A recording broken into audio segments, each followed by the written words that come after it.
Remember back in November '07 when the same Tuskegee Airman came to the Crozer Library? Probably not, because very few people were there, but what a difference a movie makes. This place was packed on Saturday morning. People wanted to come out and see this man in real life. Back in 2007, I wrote a short story in the Chester Spotlight on his visit. But now I can use technology like video cameras, and isn't it interesting that even Mr. Richardson used technology in his presentation this time around? Yeah, he still had some of the same old props, and why not? They're great props. He's got this little pink notebook that has all this treasure of information in it, and then he has his signature photos that he shared with us. Now, when's the last time someone took a piece of paper out, blew on it, and showed you how an airplane flies? But we came to hear about the red tails, didn't we? Little did we know there'd be a great history lesson leading up to the red tails. So just sit back and listen to a few of the snippets. Good morning, and thank you for using your Saturday morning when you couldn't be sleeping to come out and hear about some of your history, your vital history. Because when Columbus came here, he came here with 3 ships, the Pinta, the Nina, and Santa Maria. A black man was the pilot of the Nina. So with Christopher Columbus, we got black folks. Now back then, 1492, there's the kind of racism that exists in this country didn't exist. Those guys came from Morocco and Spain and Portugal. Those countries didn't have it. So there was no problem with Christopher Columbus having, a black man as a pilot of one of his ships. Black folks have been sailing around here for eons. You don't have to talk about slavery, but slavery is an integral part of the history of this country.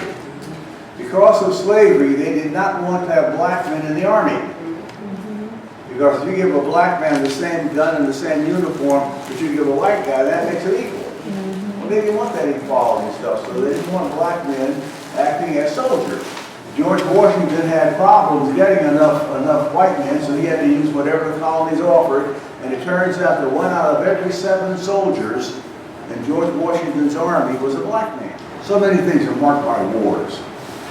It's a darn shame, but people haven't learned to live without killing each other. But it comes the War of 1812, and the Army has regulations against recruiting black men for the Army. Then the Army said, oh, we got to have more help, so they started bringing black men into the military for the War of 1812. Lincoln did not like slavery. He didn't think people should be enslaved. They also didn't think that black people and white people could live harmoniously in the same society. But at any rate, Lincoln finally did issue the Proclamation for Emancipation. And with that, after he issued that proclamation, they had a recruiting drive for black soldiers. They had posters all over the place, and people going around urging black guys to get involved in, with the North. And the youth, some 200,000. Get that number now. Some 200,000 African American men took up arms for the North. Among them were roughly 150,000 former slaves who had fled from their masters or had been liberated by Union forces. Possibly as many as 14,000 free blacks. There are a whole lot of black people in this country that were not slaves. As a matter of fact, there were some black people who owned black slaves. That's true. Black soldiers saved the Union. After the Civil War, the government established four military units. The 9th Cavalry, the 10th Cavalry, 24th Infantry, and the 25th Infantry. Those guys became known as Buffalo Soldiers. They helped the settlers win the West. They fought the Indians. They fought the Mexicans. They fought in the Philippines. They also fought in Cuba. Teddy Roosevelt gets involved in politics. Now, if you're in politics, you got to be careful what you say. Because, people will turn against you if you say the wrong thing. Now, at that time, it was not popular to say good things about black folks. So Teddy Roosevelt had to sort of soft pedal his praise of black soldiers. World War I, when we get the first African-American fighter pilot. Now, we, for World War II, had to sue the Army to get a chance to be pilots for the United States. A couple of years ago, a white lady named Mary Gross came to one of our chapter meetings, And Mary Bruce says, I think I have a record and a picture of the earliest black licensed pilot. This white lady, Mary Bruce, said, this black man is my great uncle. His name is Conrad Malik. Conrad Malik is in Pennsylvania, and he actually lived in Philadelphia for a while. And he got his license in 1912. He started flying in 1910. He got his license number 105. He got that license on March 20th, 1912. So Conrad Malik is one of the very early black pilots. But there are a lot of other black people flying back at that time. When I was a kid, I was about 5 years old, and I saw a colored, here's a highway bulletin board advertising colored air, 1931, highway bulletin board advertising a colored air service. So I'm a 5-year-old kid, I'm out there in this field with my father and some other man. Could have been my uncle, I don't know. But anyway, I see these things up in the air, they're like birds up there, climbing and diving and land, and people get out of them, and oh man, 5-year-old guy, you see stuff like that? Oh boy, that was impressive. So Anderson went from airport to airport to airport to airport trying to get flying lessons. None of them would give a black kid flying lessons. Even Drexel had a flying program, and they wouldn't take a black student. So Charles Anderson, being so desperate to fly an airplane, bought an old used airplane and taught himself to fly. Teaching yourself to fly an airplane. Huh? Well, who taught the Wright brothers to fly their airplane? The Wright brothers invented a steerable airplane. Who taught them how to fly it? They taught themselves to fly. Well, this Army report in 1925 is saying the Negro is low on the scale of human evolution. It says the Negro brain is smaller than the white brain. The Negro brain weighs 35 ounces. The white brain weighs 45 ounces. Let me just read from the summary here.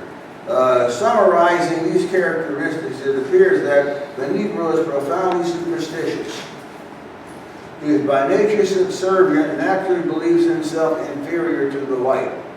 He is jolly, tractable, lively, and docile by nature, but through real or supposed harsh or unjust treatment, they become sullen and stubborn. He is very susceptible to the influence of crowd psychology. We may not expect to draw leadership material from his race. We got a man in the White House. So one of their trips, they flew from Chicago down to Washington, D.C. And there they met Junior Senator Harry Truman. You've heard of Harry Truman, young folks. Junior Senator Harry Truman. They said, well, look, you guys flew this thing from Chicago down here. I don't see why you can't fly for the Army. I'll do whatever I can to help you get in. And he was true to his word. Senator Truman and Senator Everett Dirksen, they got with others and they sponsored legislation where 6 black colleges could have these civilian flying training programs. There was West Virginia State, Howard, Hampton, Tuskegee, Delaware State. Incidentally, Delaware State University still has its flying program, and we give financial assistance to students in Delaware State's flying program. So they gets with the NAACP and they sue the Army. And with that lawsuit, the Army said, all right, you guys are making all this fuss and carrying on. You can't fly. We know you can't fly. You got the report here. But since you're making all this fuss, we'll have small classes, and you guys are going to mess up. We can sweep you away and forget about it. Well, things turn out where Tuskegee had a small field. They wanted a bigger field because they wanted a more advanced program. So they go to the Army and try to get money for this bigger field, and the Army, forget about it. So they go to the Julius Rosenwald Fund. Julius Rosenwald was a wealthy guy who put up money for the advancement of the human society, human race. So on the board of the Julius Rosenwald Fund was a wonderful lady by the name of Eleanor Roosevelt. And Mrs. Roosevelt goes to Tuskegee to check out that program. While she's there, she said, wait a minute, They tell me a black man couldn't fly, and I see you're flying around here. I want to fly with one of you. Well, the FBI would trade off. Well, this is Roosevelt, a highly intelligent, very strong little woman. I want to fly with one of these guys. Well, here's little Roosevelt in the back seat of an airplane.